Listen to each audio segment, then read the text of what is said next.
Meantime, for almost 2,000 veterans in and around Warren County, Tennessee, the decision to close a VA clinic that's been a critical lifeline for a decade, understandably has been met with disappointment and frustration.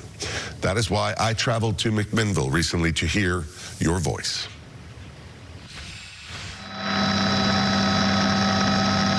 Tennessee is home to more than 440,000 veterans of all ages, abilities, and service experience. Army, tell me when your service. I went in 76 and got out in 80. I served in the Army, yes.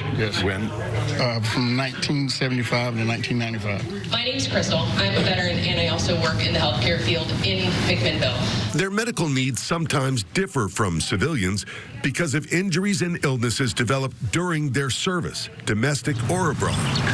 Now, news comes that the VA Health Clinic in McMinnville, a medical lifeline for so many in the area, will shut down at the end of May, forcing close to 2,000 patients to find care elsewhere. 26 years in the Navy. I'm a retired Navy SEAL. Moved out here 2 years ago. Specifically, one of the reasons was that there's VA health care. By the way, I don't want you to lose your place in line.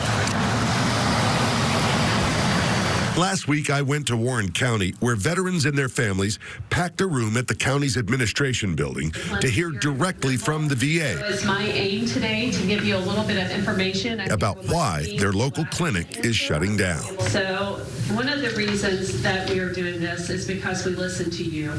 A lot of the trust scores at the McMinnville CBOC, which is you're giving us feedback about your experience around access, provider care, clinic openings, provider continuity, was not very high. Ahead of that meeting, we reached out to the VA to learn more about the decision.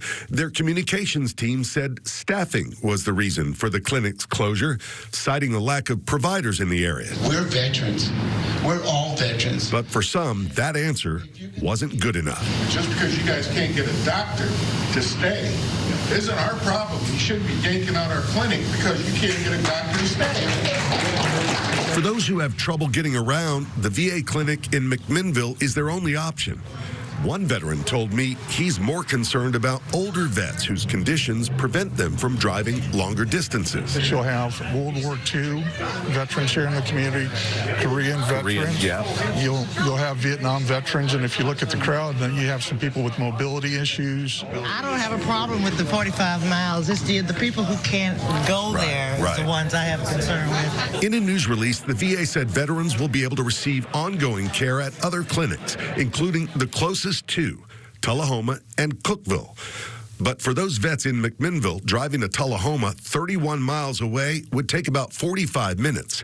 If they choose Cookeville, the 44-mile drive would typically be about 1 hour. It's clear these vets and their families have developed relationships with the nurses and doctors at the McMinnville clinic, some even getting emotional as they voice their opinions and ask questions, specifically about how this closure will be handled. I asked the personnel at the clinic, were you asked or interviewed about changing this? Not one of them was ever asked, not the individuals that we see. This decision was made at a level that had nothing to do with McMinnville by people who have nothing to do with McMinnville or these people. We wanted to put things into perspective for you, so here's a look at how far away same-day clinic options are for those folks impacted by the closure. They include the Nashville VA Medical Center, the Alvin C. York VA Medical Center in Murfreesboro, and the Chattanooga VA Clinic. The decision to close the McMinnville Clinic comes from Washington. So is there anything the state can do to soften the blow? Well, I reached out to Representative Paul Sherrill, whose district includes Warren and White counties. You can catch our conversation tomorrow night at 6 and 10.